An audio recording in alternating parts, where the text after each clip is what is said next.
Today, we're diving back into the murky waters of your controversial bourbon opinions. Let's get into it.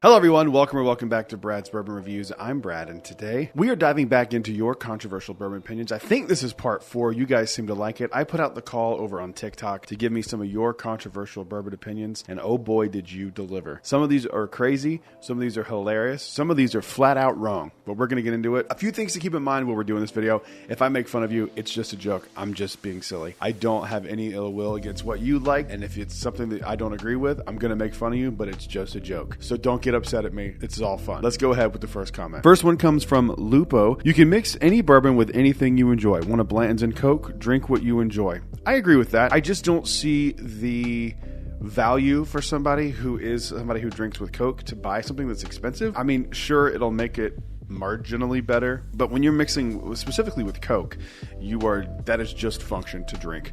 It is not to enjoy the spirit. If it's a cocktail, I'm more into using good whiskey for a cocktail, but to me with Coke, it's just, what are you doing? For me, it's just like, why would you spend money to mix with Coke? Buying a $60 to $70 bottle that you're going to mix with Coke just doesn't make sense to me. Moving on to the next one. This comes from Petty Pendergrass. Smoke Wagon Desert Colt Uncut the Younger is one of the best bourbons out.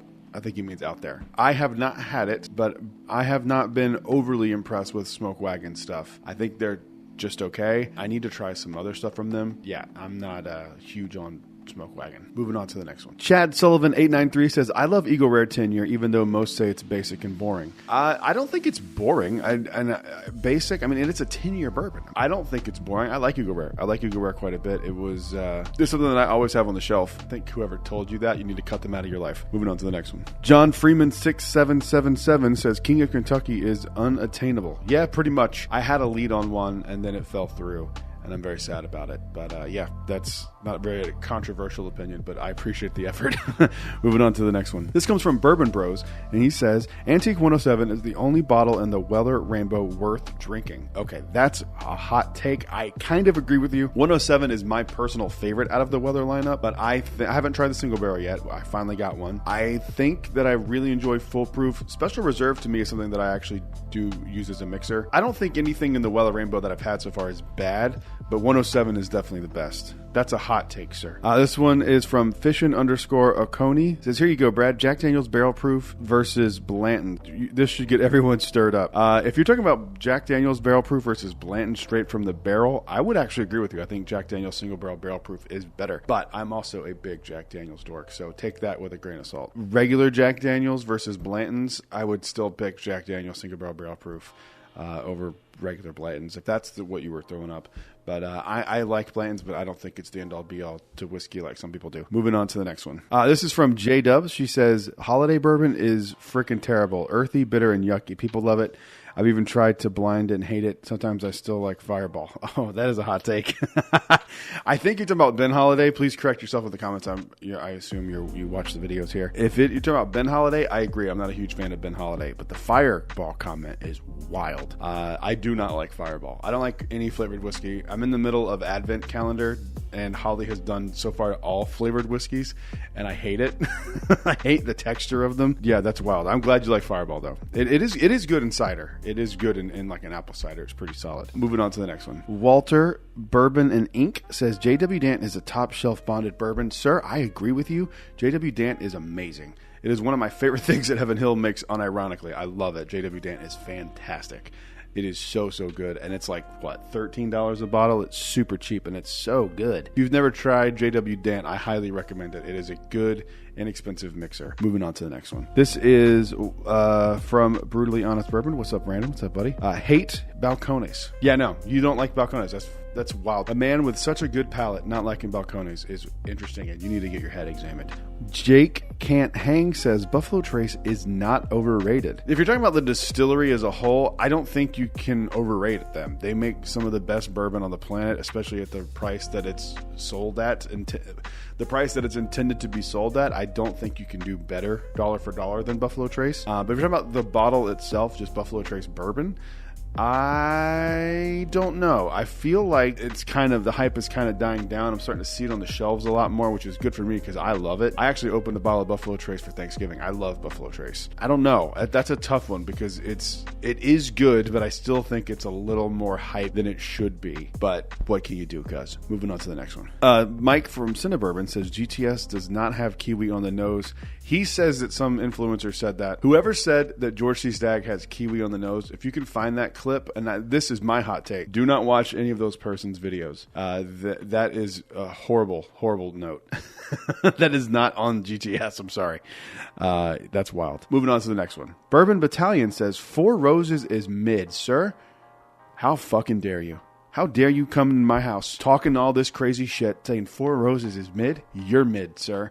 You're mid. Moving on to the next one. Oh God, another Four Roses hate. American Spirit, how dare you as well? Four Roses barrel strength picks extremely overrated. What are you guys? What's happening with you guys in Four Roses? What's going on? Four Roses is fantastic. The single barrel strengths are great. What are you talking about? Maybe just try a different recipe. Maybe that's the problem. Or maybe you just have a bad palate. That's a joke. Moving on to the next one. Up next is from Matt Milkowski. I hope I said your last name right. If I didn't, I apologize. Blanton's is actually really good bourbon. I agree. And I think if you were still getting it, for $45, like what it used to cost, $40, $50, whatever it was, you can do a lot worse. The single barrel, so there's inherent value there.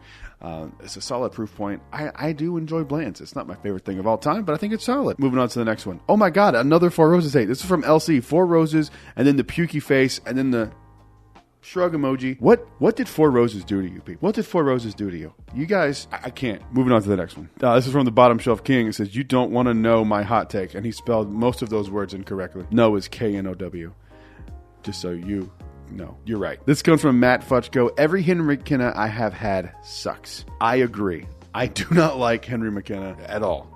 I'm not a fan. The brown label for $10 bottles, trash. The 80 proof one. The single barrels that I have had all have like a weird mintiness that I like mintiness in some cases. It just doesn't work on that bourbon for some reason. I'm not a fan. I have not gone back to my Henry McKenna single barrel in a long time, probably over a year. So yeah, I'm not a fan of them either. Moving on to the next one. This is from Mark_956, and he says, I'm relatively new to whiskey, and I hate that influencers get a hold of amazing bottles I could never have. Okay, I can't speak for anyone else, but I think I've only ever been given 5 free bottles of whiskey.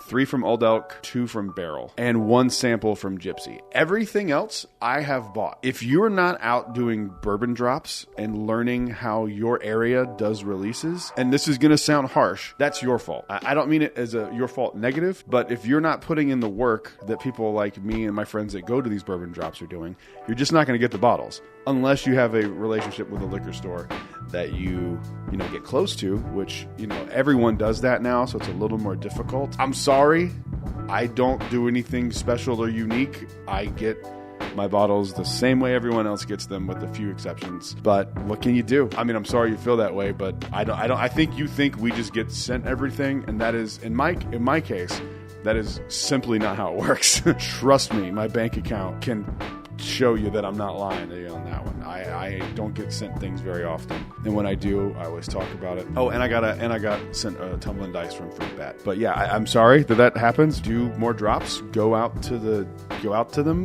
If you live in a control state, find out how they release their allocated bourbon near you. You can find these bottles.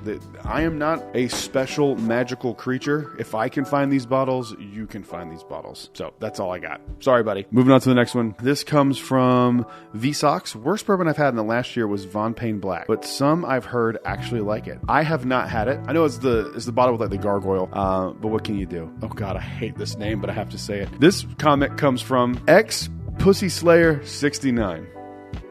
You made me say that on my video. I hate you, bro. Maker's Mark tastes like pencil erasers unless you pay $350 for a bottle. I got news for you. It doesn't get better at $350. I did that with the Maker's Mark Cellar Aged. Overpaid by a lot. And it was dog shit at $350. I don't know about pencil erasers, but what are you going to do? And last one for today's video comes from Chad Nickel. Redbreast 12, 15, and 21 are significantly better than comparably priced bottles of bourbon. I love Redbreast 12. I haven't had the 15 or the 21, but if they're as good or if they're better than the Redbreast 12, I would say that's really good. I would have to compare them because I don't even know what those cost. Like I don't know the price range you're talking about, but I would probably say, yeah, Redbreast is awesome. That's my controversial bourbon take. That's the end of this video. We have more comments coming. If you didn't see your comment yet, we will get to it in part 5. I think it's where we're at now. Thank you guys for watching. Make sure you leave a like and subscribe. I will see you guys on the next one. Until then, cheers. A big thank you to all the Patreon supporters you see on screen right now.